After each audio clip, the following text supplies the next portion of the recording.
When construction workers tore down the wall of an abandoned motel room in 2022, the last thing they expected to find was a bloodstained handbag that would reopen one of North Carolina's most haunting cold cases. 7 young cousins, ages 16 to 24, gathered for what should have been a perfect summer reunion at North Carolina's serene Lake Whitmore. The Barrett family had been coming to this lake for generations, staying at the same rustic lakeshore motel every August since the cousins were children. But on August 15, 1997, something went terribly wrong. The morning sun cast long shadows across the lake as motel owner Margaret Chen knocked on room 12 for the 3rd time. The cousins were supposed to check out by 11, but their rental car still sat in the parking lot, keys dangling from the ignition. When she finally used her master key, what she found inside defied explanation. 7 beds, 7 sets of clothes laid out for the day, 7 toothbrushes still damp from the night before. Personal belongings scattered across the room as if the cousins had simply vanished mid-conversation. Emma Barrett's journal lay open on the nightstand, her final entry dated the previous evening. "Tomorrow we're going to watch the sunrise from the dock. All of us together, just like when we were kids." But the cousins never made it to that sunrise. The initial police investigation was thorough but fruitless. Detective Ray Morrison interviewed every guest, every staff member, every local who might have seen something. The cousins had spent their final evening at Murphy's Diner in town, laughing over milkshakes and reminiscing about childhood summers. The waitress remembered them well. They'd left a generous tip and seemed excited about their early morning plans. "They were just normal kids having fun," she told police. "Nothing seemed off about them at all." Security cameras were practically non-existent in 1997, especially at a small-town motel. The few businesses with surveillance had nothing useful. It was as if 7 people had simply evaporated into the North Carolina humidity. For weeks, search teams combed every inch of Lake Whitmore. Divers explored the murky depths while volunteers searched the surrounding woods. The Barrett family offered a substantial reward, pleading for any information about their missing children. But the lake kept its secrets, and eventually, the media attention faded. The case went cold, filed away with dozens of other unsolved disappearances that plague small-town police departments across America. But cold cases have a way of heating up when you least expect them. 25 years later, Detective Sarah Monroe was fighting her own demons when the Barrett case landed back on her desk. Sarah had joined the Lake Whitmore Police Department 5 years earlier, seeking refuge from a burned-out career with Charlotte PD. She'd seen too much violence, lost too many cases to bureaucracy and politics. The quiet lake town was supposed to be her sanctuary, but some cases choose you, and the Barrett disappearance had been haunting the department long before Sarah arrived. "I remember reading about it in the newspaper when I was a kid," Sarah told her partner, Detective Mike Chen, Margaret's nephew, who'd grown up hearing stories about that terrifying morning. 7 kids just gone. How does that happen?" Mike shrugged, but she could see the weight of it in his eyes. "My aunt never got over finding that empty room. She sold the motel 2 years later, moved to Florida, said she couldn't stand looking at the lake anymore." The call came on a Tuesday morning in March 2022. Construction crews were finally demolishing the abandoned lakeshore motel to make way for luxury condominiums. When they tore down the wall between rooms 11 and 12, insulation and debris scattered across the floor. But something else caught the foreman's attention, a flash of burgundy leather wedged deep within the wall cavity.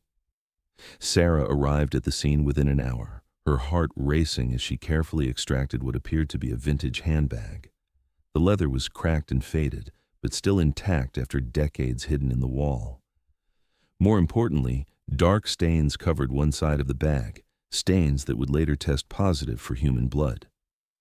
Inside the handbag, Sarah found a North Carolina driver's license belonging to Emma Barrett, the oldest of the missing cousins. Also tucked inside were car keys, $37 in cash, and something that made Sarah's blood run cold, a Polaroid photograph dated August 14, 1997. The photo showed 6 of the 7 cousins gathered around a campfire near the lake. They were laughing, roasting marshmallows, looking like any group of young people enjoying a summer evening. But Sarah noticed something crucial. Only 6 cousins were visible in the frame.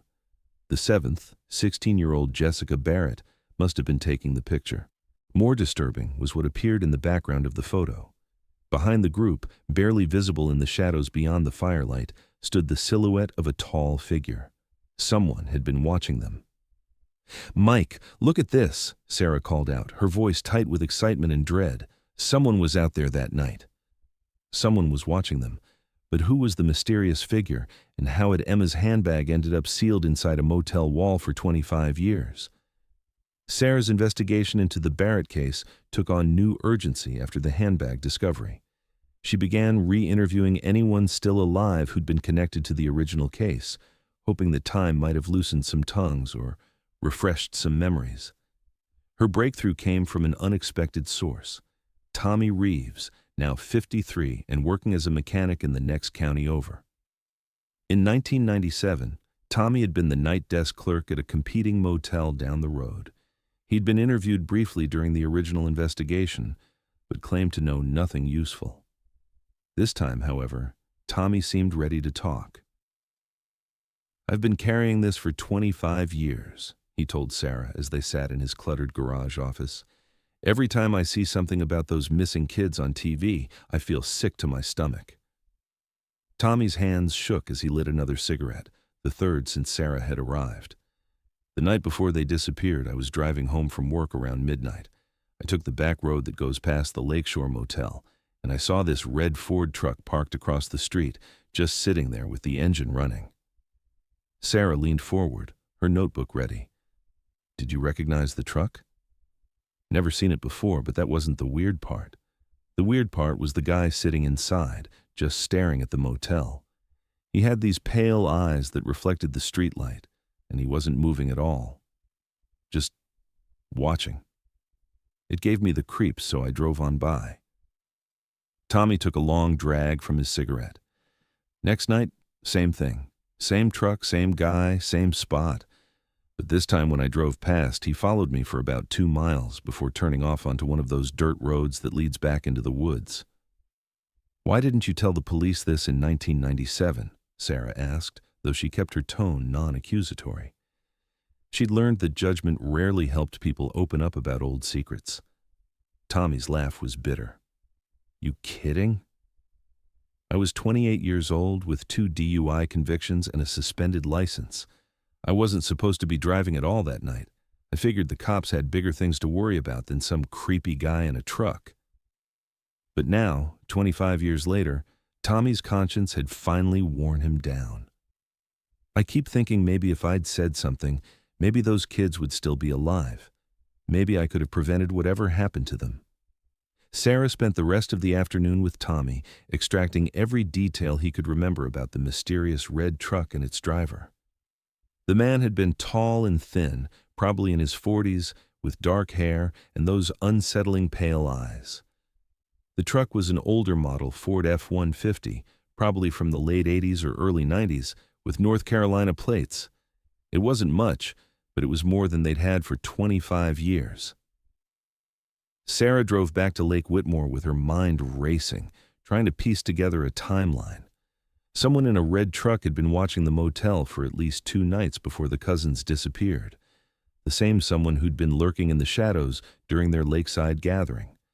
But who was he, and what connection did he have to the Barrett family? The answer would prove more disturbing than Sarah could have imagined. Sarah's next stop was the Barrett family home, a sprawling farmhouse about 15 miles from Lake Whitmore. The property had been in the family for 4 generations, and though most of the missing cousins' parents had moved away after 1997, Emma's mother, Patricia Barrett, still lived there alone. Patricia was 72 now, her hair silver white, and her hands weathered from decades of gardening. But her eyes were still sharp, still filled with the grief and determination that had sustained her through 25 years of not knowing. "I've prayed for this day," Patricia said as she served Sarah coffee in the sunny kitchen where the cousins used to gather during family reunions. "Prayed that someone would finally find out what happened to my babies." Sarah showed Patricia the Polaroid from Emma's handbag, watching carefully for any reaction. The older woman studied the photo for a long time, her finger tracing the faces of her lost relatives. "This was taken the night before," Patricia whispered. "They called me around 9, all of them crowding around the phone to say goodnight. They sounded so happy." "Mrs. Barrett, do you recognize the figure in the background? The person watching them?" Patricia's expression darkened, and for a moment, Sarah thought she might not answer. When she finally spoke, her voice was barely audible. "There's something I never told the police in 1997, something the family agreed to keep quiet about." Sarah set down her coffee cup, every nerve ending suddenly alert. "What kind of something?" Patricia stood and walked to an old wooden secretary desk in the corner of the kitchen. She withdrew a manila folder thick with newspaper clippings and family photos. "There weren't 7 cousins at that reunion, Detective Monroe. There were 8. The photo Patricia handed her showed all 7 of the missing cousins, but also an 8th young man Sarah didn't recognize. He was about 19 or 20, with dark hair and those same pale eyes Tommy Reeves had described in The Mysterious Truck Driver. "This is Caleb Barrett," Patricia explained. "He was my nephew, my brother-in-law's youngest son. He was supposed to be at the reunion that weekend, but he never showed up to the motel. At least, that's what we all believed." Sarah studied Caleb's photo more carefully. There was something unsettling about his expression, something that didn't match the easy smiles of his cousins. His eyes seemed distant, disconnected, as if he was present in body but absent in spirit. "Why didn't you mention him to the police?" Patricia's hands twisted in her lap. "Because Caleb had problems, Detective. Serious problems. He'd been in and out of mental health facilities since he was 15. The family was ashamed. We thought if we brought up his name, the police would assume he was responsible and stop looking for the real answers. But now, 25 years later, Patricia was beginning to wonder if they'd been wrong to protect Caleb's reputation. 3 days after the cousins disappeared, we found bloodstains on the dock behind our property. Fresh blood, still wet. We called the police and they tested it. Sarah's pulse quickened.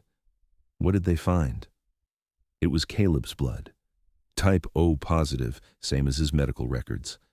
But there wasn't enough to suggest he was seriously injured, and there was no sign of him anywhere.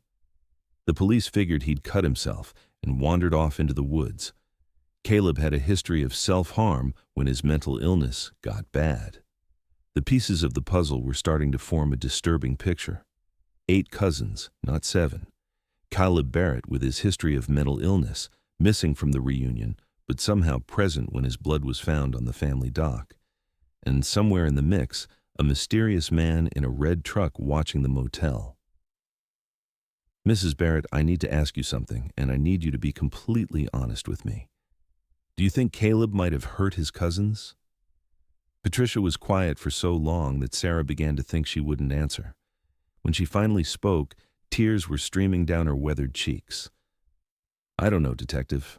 I've spent 25 years trying not to think about it, but Caleb was obsessed with that lake, especially during his manic episodes. He used to say the water was calling to him, that it wanted him to bring others to join him underneath." The coffee in Sarah's stomach suddenly felt like acid. "Did he ever threaten any of his cousins?" "Not directly, but Emma used to call me sometimes, worried about things Caleb would say. He'd tell her that families should stay together forever, that the lake was the perfect place for eternal reunions. We all thought it was just the illness talking. But what if it hadn't been just talk? What if Caleb Barrett had found a way to ensure his family would stay together forever, beneath the dark waters of Lake Whitmore? Sarah left the Barrett family home with more questions than answers, but she was beginning to see the outline of something terrible. That evening, she spread all the case files across her kitchen table, trying to build a timeline that made sense. Caleb Barrett, mentally ill, obsessed with the lake, absent from the reunion, but somehow bleeding on the family dock the night his cousins disappeared. The mysterious watcher in the red truck with pale eyes that matched Caleb's. Emma's bloodstained handbag hidden in a motel wall for 25 years. None of it added up to a coherent narrative, but Sarah could feel the truth lurking just beneath the surface, like something dark moving in deep water. Her breakthrough came the next morning when she decided to dig deeper into the Barrett family history. If the family had kept Caleb's presence at the lake secret, what other secrets might they be hiding? Public records from the 1990s were spotty, but Sarah was persistent. She traced through birth certificates, marriage licenses, property deeds, and criminal records, mapping out the extended Barrett family tree. What she found made her blood run cold. There was another Barrett family member who'd been conspicuously absent from all the police interviews in 1997, Elliot Barrett, Patricia's brother-in-law and Caleb's father. Elliot Barrett had a criminal record stretching back to the 1970s, petty theft, public intoxication, assault charges that were later dropped. But more disturbing were the mental health records Sarah managed to obtain through a court order. Elliot had been involuntarily committed to psychiatric facilities no fewer than 6 times between 1985 and 1995. The clinical notes painted a picture of a deeply disturbed man with paranoid delusions and violent tendencies. During his final hospitalization in 1995, doctors noted his obsessive fixation on water, particularly Lake Whitmore, where he claimed to hear voices telling him to gather the family. Elliot had been released from the state hospital in early 1997, just months before the reunion. The family had lost track of him immediately afterward. He'd simply vanished, leaving no forwarding address and no trace of where he might have gone. Sarah's hands trembled as she read through the psychiatric evaluations. According to the doctors, Elliot believed that Lake Whitmore was a sacred place where his family could achieve immortality through ritual drowning. He'd spoken frequently about his plan to bring them all home to the water, starting with the youngest members of the family. The youngest members, like his 19-year-old son Caleb and the 7 cousins gathering for their annual reunion. Sarah immediately called Patricia Barrett, her heart pounding as the phone rang. When Patricia answered, Sarah didn't waste time with pleasantries. "Mrs. Barrett, you need to tell me about Elliot, Caleb's father. Where was he in August of 1997? The silence on the other end of the line stretched so long that Sarah wondered if the call had dropped. Finally, Patricia's voice came through, barely a whisper. "How did you find out about Elliot?" "That doesn't matter right now. What matters is that you've been keeping secrets for 25 years, and those secrets might be the key to finding out what happened to your family." Patricia's sob was audible through the phone. "We didn't want anyone to know." The shame of it, Detective. Having a brother-in-law like that with all his problems, and after Caleb started showing the same signs. The same signs. The obsession with water. The paranoid episodes. The violent outbursts. Caleb was becoming just like his father, and we were all terrified of what he might do. Sarah felt the last pieces of the puzzle clicking into place. "Patricia, I need you to tell me everything you know about Elliot's whereabouts in 1997, everything the family kept hidden from the police." The story that emerged was more horrifying than Sarah had imagined. Elliot Barrett hadn't simply vanished after his release from the psychiatric hospital. According to Patricia, he'd been living rough in the woods around Lake Whitmore for months, occasionally spotted by locals who were too frightened to approach him. "He looked like a wild man," Patricia admitted. "Thin as a rail, hair down to his shoulders, talking to himself constantly. The few times family members tried to help him, he'd fly into rages, screaming about the water calling to him." More disturbing, Elliot had been trying to contact his son Caleb, leaving rambling messages about their destiny and the family gathering that was meant to happen at the lake. Caleb, struggling with his own mental illness, had been responding to his father's delusions with increasing interest. The week before the reunion, Caleb started talking about bringing his cousins to meet someone special at the lake. He said there was going to be a ceremony, something beautiful that would keep them all together forever. Sarah's blood ran cold. "And you didn't think to warn the cousins?" "We didn't take it seriously." Patricia's voice broke with anguish. Caleb was always saying strange things during his episodes. "We thought it was just more delusional talk. We had no idea he was in contact with Elliot." But now, 25 years later, the terrible truth was beginning to emerge. Elliot Barrett, the disturbed father obsessed with ritual drowning, had recruited his equally troubled son to help him gather the family at Lake Whitmore.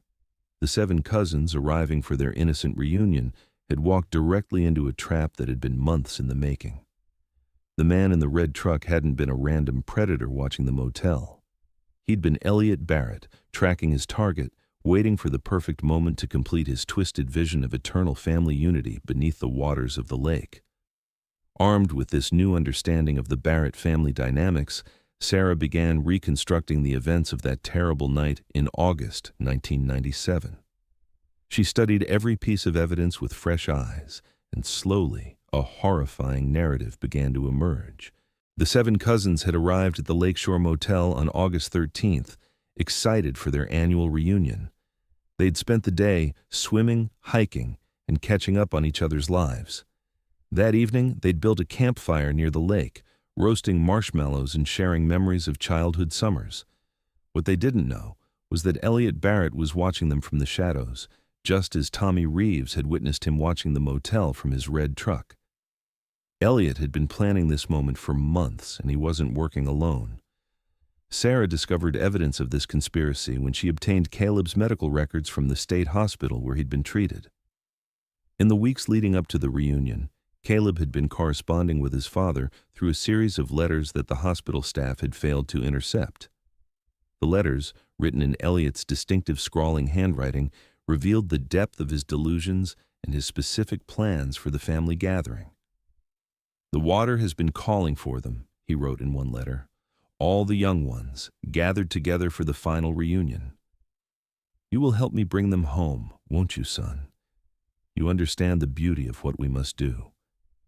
Caleb's responses, written in a childlike script that reflected his deteriorating mental state, showed his gradual acceptance of his father's plan. "I want us all to be together forever, Papa. The cousins love the lake just like we do. They'll understand when we show them the beauty underneath." The correspondence revealed that Elliot had been living in an abandoned hunting cabin about 3 miles from Lake Whitmore, surviving on fish from the lake and small animals he caught in the woods. More importantly, he'd been stockpiling supplies for what he called the ceremony: rope, weights, and a boat he'd stolen from a lakeside residence. On the night of August 14th, while the 7 cousins were enjoying their campfire, Caleb had driven to the lake to meet his father. The plan was simple in its horror. Caleb would convince his cousins to join him for an early morning boat ride to watch the sunrise from the middle of the lake. Once they were far from shore, Elliot would emerge from his hiding place in the boat, and together, father and son would ensure that the Barrett family would be reunited forever beneath the waters. But something had gone wrong with their plan. Sarah's investigation revealed that Emma Barrett, the oldest and most responsible of the cousins, had grown suspicious of Caleb's sudden appearance at the lake. According to her journal entries from earlier that summer, she'd been concerned about Caleb's increasingly erratic behavior and had warned the other cousins to be cautious around him. The final entry in Emma's journal, found in her handbag, was dated August 14th. "Caleb showed up tonight, but something's wrong with him. He keeps talking about a sunrise ceremony and how we all need to be together. I'm scared. I think we should leave early tomorrow morning." But Emma never got the chance to convince her cousins to leave. Sometime after midnight, Caleb returned to the motel with his father, and the nightmare began. Sarah pieced together the events of that night through a combination of evidence and educated deduction. The cousins had been awakened in their motel room, probably by Caleb calling to them through the window. Trusting their cousin, they dressed quickly and followed him outside, leaving their belongings behind in their haste. Emma, however, had grabbed her handbag, perhaps sensing that something was terribly wrong. The blood on the bag suggested that she'd fought back when she realized the true nature of Caleb's intentions. But she was one young woman against 2 deranged men, and her resistance had been overcome. The cousins had been taken to the boat that Elliot had hidden in a secluded cove. From there, they were transported to the deepest part of Lake Whitmore, where Elliot's twisted ceremony had taken place. The rope and weights found years later at the bottom of the lake told the story of their final moments. But what role had Caleb played in the murders? Had he been a willing accomplice in his father's madness, or had he been another victim, coerced into participating through psychological manipulation and his own mental illness? The answer to that question would determine whether the case could ever truly be closed. The mystery of Caleb Barrett's role in the disappearance of his 7 cousins became the focal point of Sarah's investigation. The blood found on the Barrett family dock 3 days after the cousins vanished was definitely Caleb's, but the circumstances surrounding how it got there remained unclear. Sarah returned to the Barrett property to examine the dock more carefully. 25 years of weather and neglect had taken their toll, but she could still see faint stains on the weathered wood where Caleb's blood had been found. More importantly, she discovered something the original investigators had missed: scratches in the wood that looked like they'd been made by fingernails, as if someone had been dragging their hands across the surface while struggling. Patricia Barrett granted Sarah permission to search the property more thoroughly, including the old hunting cabin where Elliot had supposedly lived before his disappearance. The cabin was a mile back in the woods, connected to the main house by an overgrown trail that had once been used by hunters. What Sarah found in the cabin made her stomach turn. The single room was filled with dozens of journals, all written in Elliot Barrett's increasingly erratic handwriting. The entries spanned several years, beginning with relatively coherent thoughts about his family and gradually descending into paranoid rants about water spirits and ritual drowning. But it was the final entries, dated just days before the cousins' disappearance, that revealed the true extent of Elliot's madness and Caleb's involvement in the plan. "Caleb understands now," one entry read. "He sees the beauty in what we must do. The water has chosen us to bring the family together for eternity. No more separations, no more goodbyes, no more growing old and dying apart. We will all rest together in the sacred depths, young and beautiful forever." Another entry, written the day before the reunion began, was even more chilling.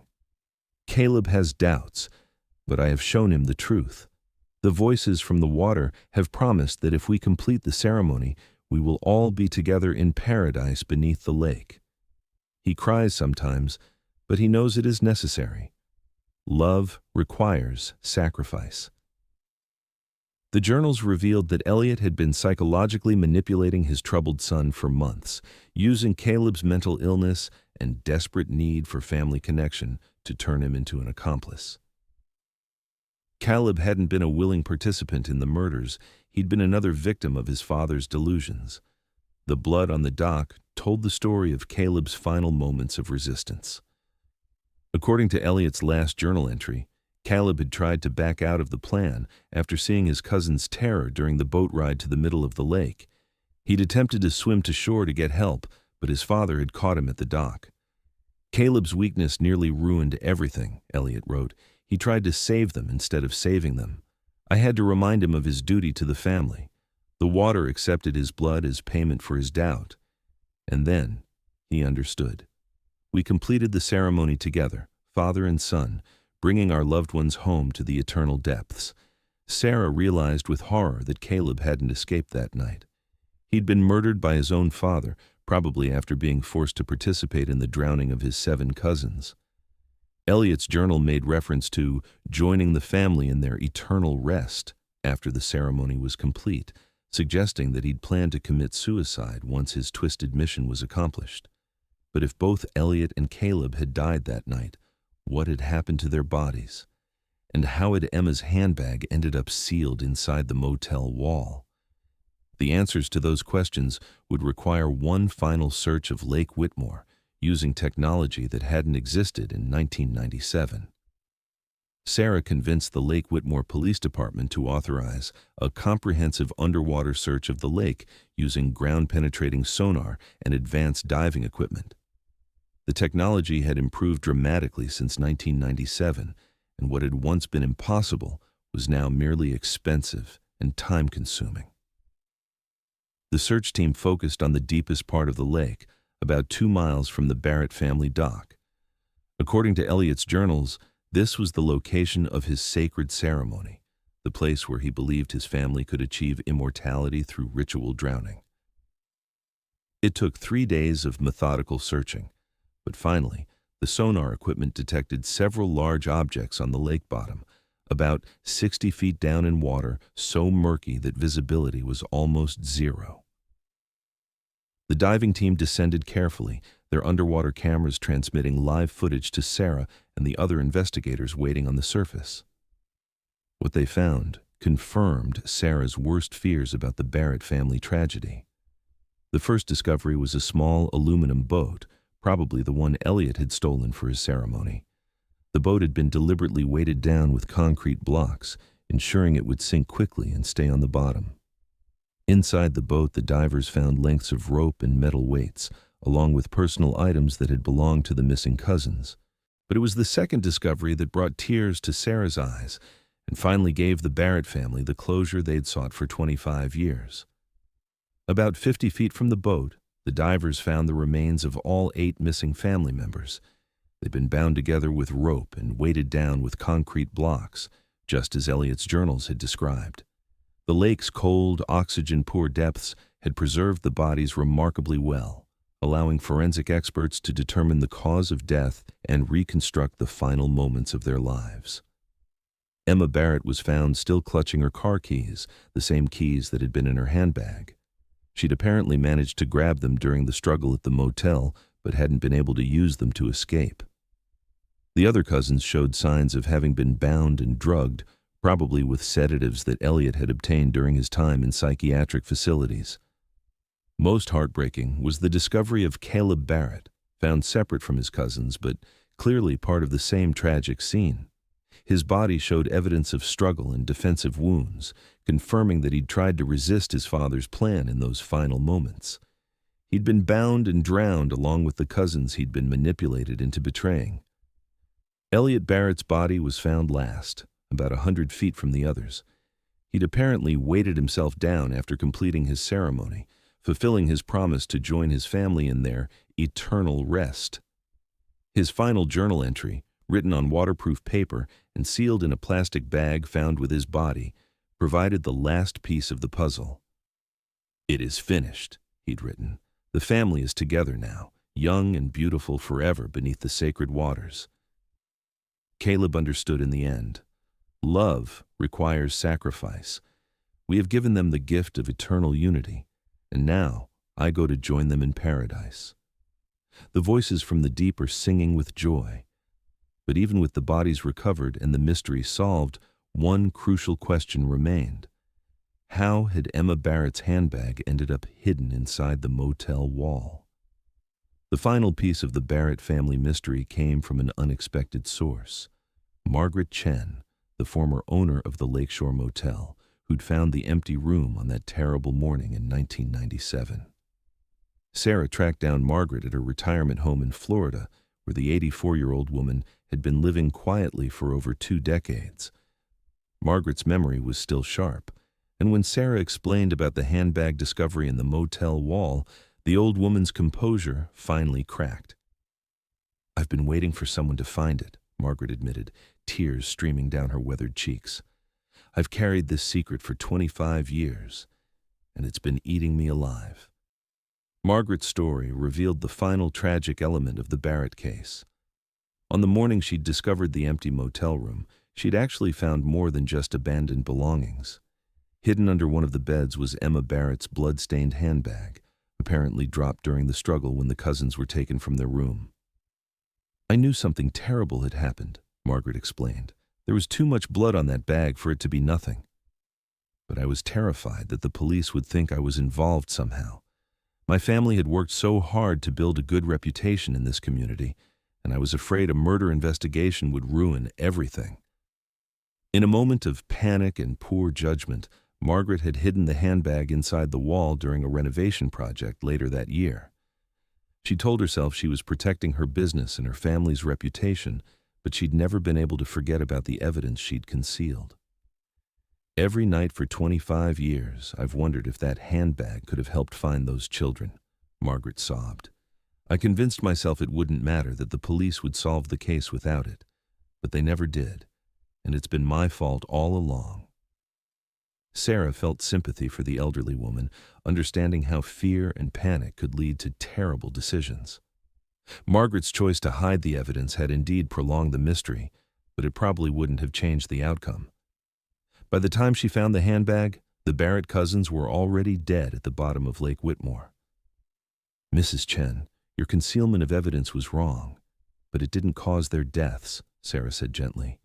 "Elliot and Caleb Barrett were responsible for what happened that night, not you." Margaret nodded but continued crying. "I should have been braver. Those poor families deserved to know the truth sooner than this."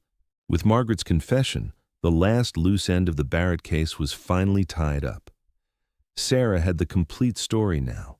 Elliot Barrett, driven by mental illness and delusions, had recruited his troubled son Caleb to help him reunite the family through ritual drowning. The 7 cousins had been taken from their motel room in the early hours of August 15th, transported to the middle of Lake Whitmore, and murdered in Elliot's twisted ceremony. Caleb, initially a reluctant accomplice, had tried to resist in the final moments, but had been killed by his own father. Elliot had then committed suicide, joining his victims in the lake's depths. Emma's handbag, dropped during the struggle at the motel, had been hidden by Margaret Chen in a misguided attempt to protect her business. The evidence had remained sealed in the wall for 25 years, waiting for construction workers to accidentally discover it and reopen the cold case. With the bodies recovered and the mystery solved, Sarah prepared to officially close the Barrett family case. The evidence was overwhelming, the timeline clear, and the perpetrators long dead. But as she sat in her office, writing her final report, she couldn't shake the feeling that some questions would never be fully answered. The most troubling question centered on Caleb Barrett's role in the murders. While Elliot's journals painted a picture of psychological manipulation and coercion, they were written by a delusional man whose grip on reality had been tenuous at best. How much of Caleb's participation had been willing, and how much had been the result of his father's psychological abuse? Sarah had consulted with forensic psychiatrists about Caleb's mental state in 1997. The experts agreed that his schizophrenia and family trauma would have made him extremely vulnerable to manipulation, especially by a father figure he desperately wanted to please. But they also acknowledged that mental illness didn't automatically absolve someone of responsibility for their actions. The truth is, we'll probably never know exactly what was going through Caleb's mind that night. Dr. Rebecca Martinez, a forensic psychiatrist, told Sarah. Was he a victim of his father's delusions, or was he an active participant who later had second thoughts? The lake took that secret with him. This uncertainty haunted Sarah as she prepared to meet with the Barrett family survivors to share her findings. Patricia Barrett, now the last living member of her generation, had waited 25 years for answers. But were the answers Sarah could provide enough to bring true closure? The meeting took place at the Barrett family home on a gray October afternoon. Patricia had invited the siblings and parents of the missing cousins, those who'd spent decades wondering what had happened to their children. Sarah looked around the room at faces marked by years of grief and uncertainty, knowing that her words would either provide the closure they sought or open new wounds that might never heal. "I want you to know that your children were victims," Sarah began, her voice steady despite the emotional weight of the moment. "They were innocent young people who walked into a trap that had been months in the making. They died because 2 mentally ill family members created a fantasy that justified their actions, not because of anything your children did or failed to do." Patricia dabbed at her eyes with a tissue. "What about Caleb? Was he—" "Caleb was as much a victim as the others," Sarah said firmly. "His father spent months manipulating him, using his mental illness and desperate need for family connection to turn him into an accomplice. When Caleb tried to back out and save his cousins, Elliot killed him too." The room was silent except for quiet sobbing from several family members. Finally, Emma's father, Robert Barrett, spoke up. His voice was hoarse with emotion. 25 years we've wondered if we could have prevented this somehow. If we'd seen warning signs, if we'd been better parents, if we'd paid more attention to Caleb's problems."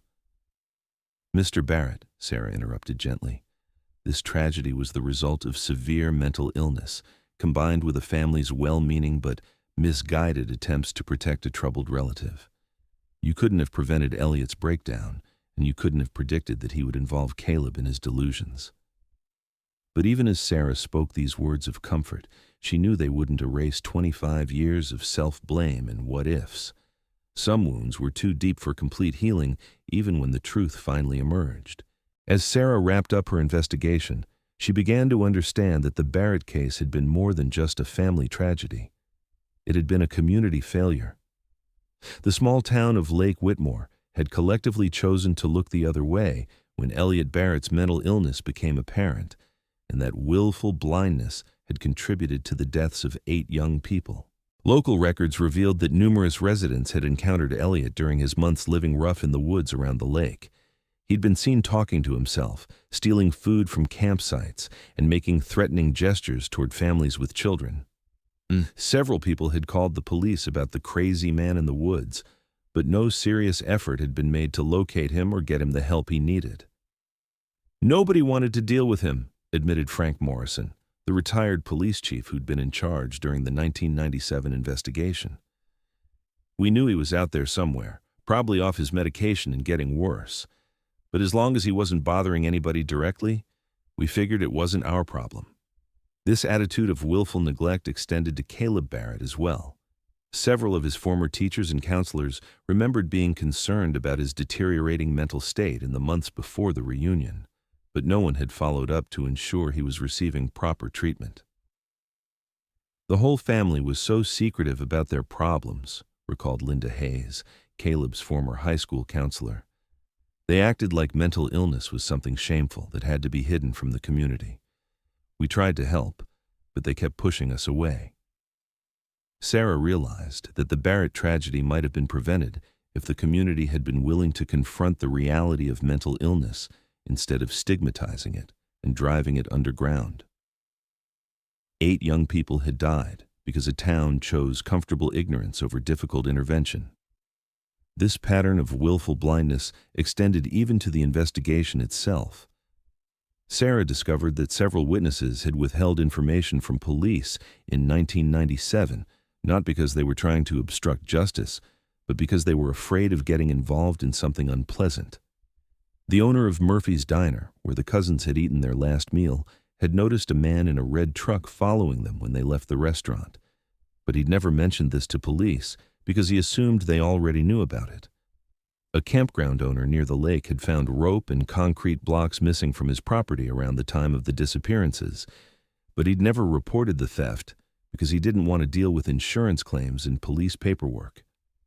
Most damaging of all, a local fisherman had actually seen Elliot Barrett's boat on the lake in the early morning hours of August 15th, loaded with what appeared to be several people. But the fisherman had been drinking that night and was afraid of getting in trouble for operating his boat under the influence, so he'd never come forward with this crucial information. If even half of these people had spoken up in 1997, we might have solved this case within days, Sarah told Mike Chen as they reviewed the mountain of belated witness statements. Instead, everyone chose to mind their own business, and 8 kids died because of it. But Mike shook his head, his expression grim. "You're assuming people would have believed the witnesses back then. Remember, this was 1997. Mental illness wasn't talked about the way it is now. The story about a crazy man living in the woods and recruiting his son to drown the family would have sounded like something out of a horror movie." Sarah knew Mike was right, but it didn't make the community's failure any less tragic. The Barrett case had revealed not just the danger of untreated mental illness, but the way social stigma and willful ignorance could amplify that danger into something truly monstrous. Word of the Barrett case resolution inevitably leaked to the media, and within days, Lake Whitmore was swarming with reporters, true crime podcasters, and curious onlookers drawn by the sensational details of the story. Sarah watched with growing unease as her quiet investigation turned into a public spectacle. The headlines were predictably sensational. Lake of Death, 8 cousins murdered in ritual drowning. Father and son kill, spree ends in murder-suicide. 25-year mystery solved, bodies found in lake. Several true crime television shows sent crews to town, interviewing anyone willing to talk about the Barrett family and their tragic end.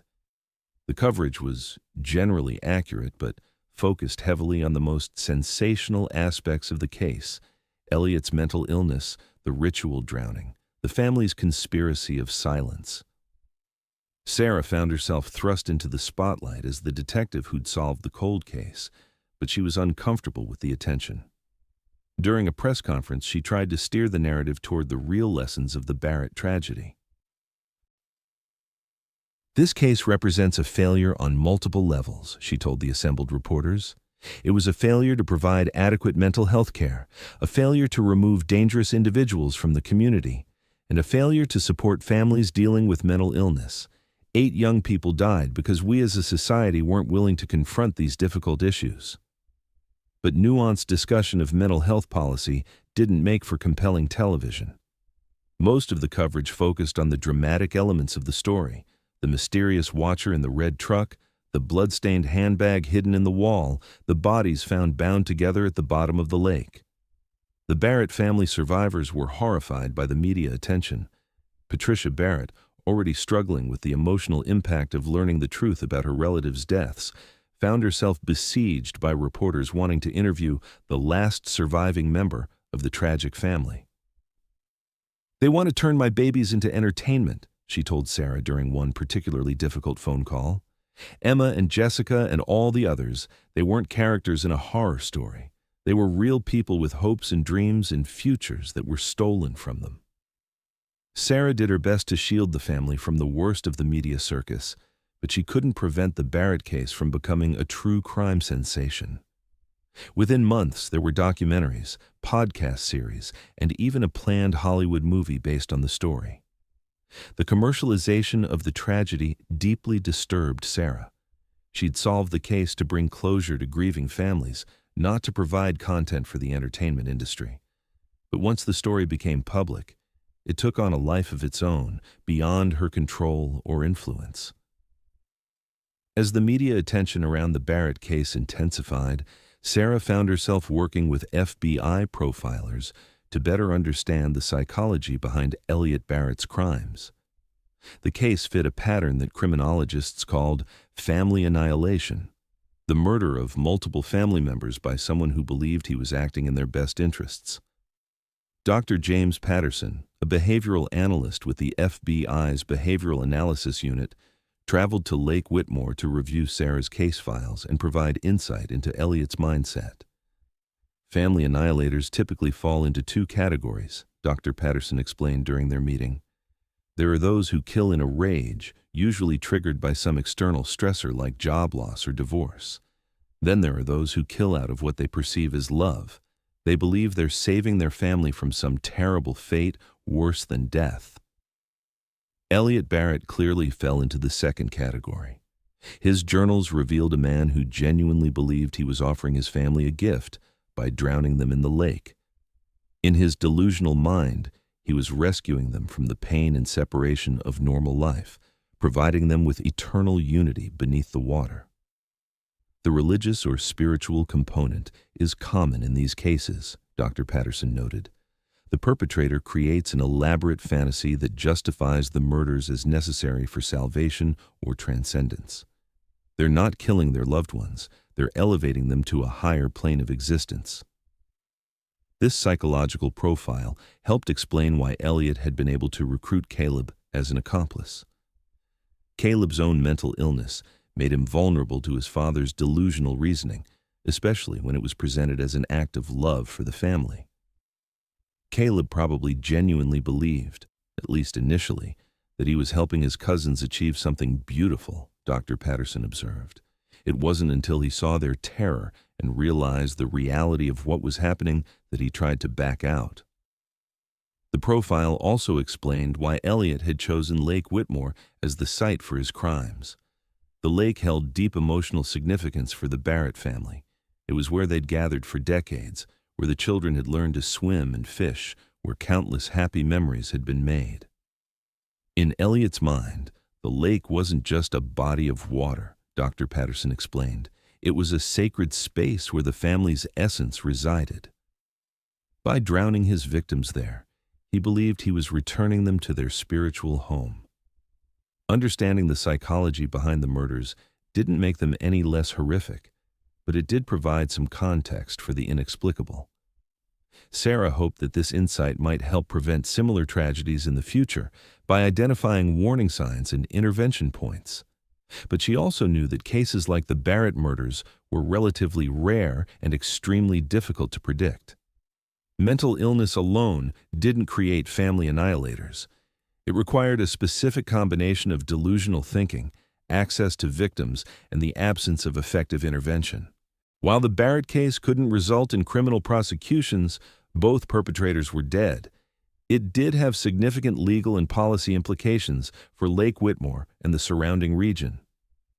Sarah's investigation had revealed systematic failures in mental health services, law enforcement response, and community intervention that had contributed to the tragedy. The state of North Carolina launched a comprehensive review of its mental health system, focusing on the gap between hospital discharge and community-based care that had allowed Elliot Barrett to fall through the cracks. New policies were implemented requiring more intensive follow-up for patients with histories of violent ideation, especially those with fixations on specific locations or family members. Local law enforcement agencies received additional training on recognizing and responding to mental health crises. The Lake Whitmore Police Department, in particular, implemented new protocols for tracking and assisting homeless individuals with apparent mental health issues, ensuring that people like Elliot Barrett couldn't simply disappear into the woods without proper intervention. Margaret Chen, the former motel owner who had hidden Emma Barrett's handbag, faced potential criminal charges for obstruction of justice and tampering with evidence.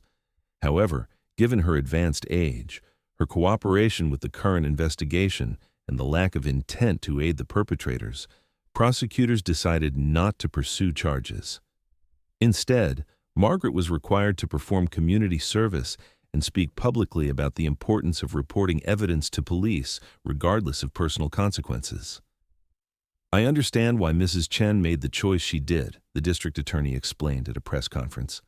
"Fear and panic can lead people to make terrible decisions. But this case shows why it's crucial to trust law enforcement with evidence, even when it's scary or inconvenient." The Barrett case also prompted changes in how missing persons cases were handled. Sarah's investigation had revealed that the original detectives in 1997 had made assumptions about the family dynamics that prevented them from discovering crucial information about Elliot and Caleb Barrett. New protocols required more thorough background investigations of all family members, including those with histories of mental illness or criminal behavior. The stigma around mental health issues could no longer be allowed to impede police investigations into missing persons cases. In the months following the resolution of the Barrett case, Lake Whitmore began a difficult process of community healing and reflection. The revelation that 8 young people had been murdered by members of their own family, with the complicity of community silence, forced residents to confront uncomfortable truths about their town's culture. A series of community meetings were organized to discuss the lessons learned from the Barrett tragedy. Mental health advocates, law enforcement officials, and family members of the victims came together to explore how such a catastrophe could be prevented in the future. "We failed those kids," admitted Mayor Janet Phillips during one emotionally charged meeting. "We failed them when we ignored the warning signs about Elliot Barrett. We failed them when we stigmatized mental illness instead of treating it. And we failed them when we chose comfortable silence over difficult action." The community began implementing concrete changes to address these failures. A mental health resource center was established, offering counseling services and crisis intervention for residents struggling with psychological issues. The center was named the Barrett Family Memorial Center, ensuring that the victims would be remembered for something positive. Local schools began incorporating mental health awareness into their curricula, teaching students to recognize warning signs in themselves and others. The goal was to create a generation that would be more willing to seek help and less likely to suffer in silence. Perhaps most importantly, the community worked to change its culture around mental illness. Support groups were formed for families dealing with psychological disorders, reducing the isolation and shame that had contributed to the Barrett family's secretiveness. Mental illness isn't a character flaw or a family shame, explained Dr. Maria Santos, the director of the new mental health center. It's a medical condition that requires treatment and support, just like diabetes or heart disease. The more we treat it that way, the less likely we are to have tragedies like what happened to the Barrett family.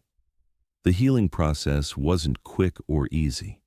Many residents struggled with guilt about their role in the community's failure to prevent the murders. Others found it difficult to accept that people they'd known and trusted could be capable of such violence. But gradually, Lake Whitmore began to transform from a town haunted by tragedy into a community committed to preventing similar failures in the future. For Detective Sarah Monroe, solving the Barrett case was both a professional triumph and a personal awakening. The investigation had consumed nearly 2 years of her life and forced her to confront her own assumptions about family, mental illness, and community responsibility. "I came to Lake Whitmore to escape from violence and tragedy," Sarah reflected during a quiet moment at her desk, looking out at the lake where 8 young people had lost their lives. "But I learned that you can't really escape these things. They're part of the human condition, and ignoring them doesn't make them go away." The Barrett case had changed Sarah's approach to law enforcement. She'd always been thorough and dedicated, but now she understood the importance of looking beyond the obvious suspects and considering the broader social context of crimes. More importantly, the case had taught her about the danger of family secrets and community silence. The Barrett tragedy might have been prevented if people had been willing to speak uncomfortable truths about mental illness and dangerous behavior. Sarah began speaking at law enforcement conferences about the lessons learned from the Barrett investigation. Her presentations focused on the importance of comprehensive family background investigations and the need to overcome social stigma when dealing with mental health issues in criminal cases. "Every family has secrets," she would tell her audiences. "Our job as investigators is to uncover those secrets, not because we want to embarrass anyone, but because the truth is the only way to achieve real justice." The Barrett case also motivated Sarah to pursue additional training in forensic psychology and mental health crisis intervention. She wanted to be better equipped to recognize warning signs and potentially prevent future tragedies. But perhaps the most significant impact of the case was on Sarah's personal life. The investigation had shown her the importance of connection and communication in preventing isolation and desperation. She began reaching out more to her own family members, particularly those who were struggling with various challenges. "I realized that the Barrett family's tragedy started with their inability to talk openly about difficult issues," Sarah explained to her sister during one of their newly regular phone conversations. "I don't want our family to make the same mistakes." Lake Whitmore itself bore the permanent scars of the Barrett family tragedy. The beautiful body of water that had once been a source of joy and recreation for the community was now forever associated with murder and madness. Property values around the lake plummeted after the story became public. The luxury condominiums that were supposed to be built on the site of the old Lakeshore Motel were canceled when potential buyers learned about the location's grisly history. Some residents suggested that the lake should be drained and filled in, transforming it from a site of tragedy into something more positive. But environmental concerns and the enormous cost made this impractical. Instead, the community decided to reclaim the lake through positive action.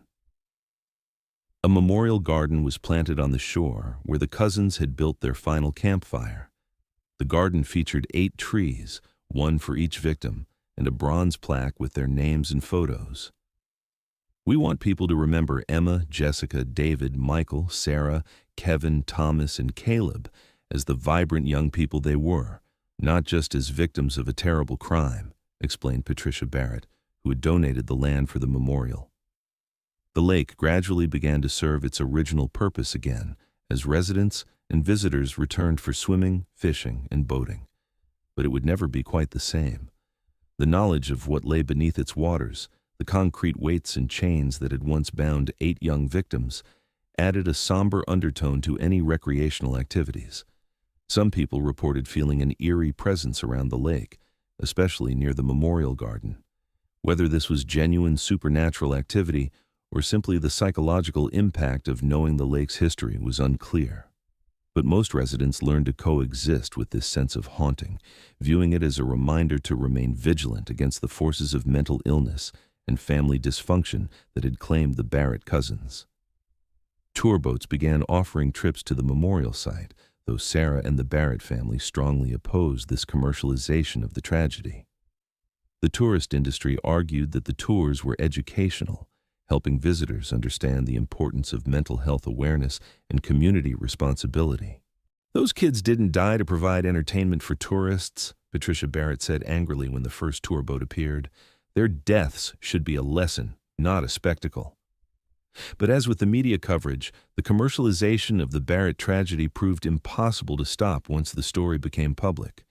The lake's dark history had become part of its identity, for better or worse. Despite Sarah's thorough investigation and the recovery of all 8 bodies, certain aspects of the Barrett case remained forever mysterious. The lake had preserved physical evidence remarkably well, but it couldn't preserve the thoughts, emotions, and motivations that had driven the tragedy. The question of Caleb Barrett's true level of culpability would never be fully resolved. While evidence strongly suggested that he'd been manipulated and coerced by his father, some investigators wondered whether he might have been more willing participant than the family wanted to acknowledge. Dr. Patterson, the FBI profiler, noted that accomplice dynamics in family annihilation cases were often complex and ambiguous. Even if Caleb started out as a victim of his father's manipulation, he may have become genuinely invested in the plan as it developed. Mental illness doesn't excuse criminal behavior, but it can certainly complicate our understanding of criminal intent. The exact sequence of events on the boat that night remained unclear as well. Elliot's journals provided his delusional perspective on the murders, but they couldn't reveal what the victims were thinking and feeling in their final moments. Did they understand what was happening to them? Did they have time to say goodbye to each other? Did they forgive Caleb when they realized he was as much a victim as they were? These questions tormented the surviving family members, who desperately wanted to believe that their children hadn't suffered unnecessary fear or pain. Sarah did her best to provide reassurance based on the physical evidence, but she knew that some wounds could never be completely healed by facts and logic. Perhaps the most troubling unanswered question was whether the Barrett tragedy could have been prevented if different choices had been made by family members, community members, or mental health professionals. This question would haunt Lake Whitmore for years to come, serving as both a source of guilt and a motivation for positive change. As Detective Sarah Monroe prepared to officially close the Barrett family case, she reflected on the nature of truth itself. The investigation had revealed the facts of what happened on that terrible night in August 1997, but facts alone couldn't capture the full reality of the tragedy. The truth was that 8 young people had died because mental illness, family dysfunction, and community indifference had created a perfect storm of circumstances.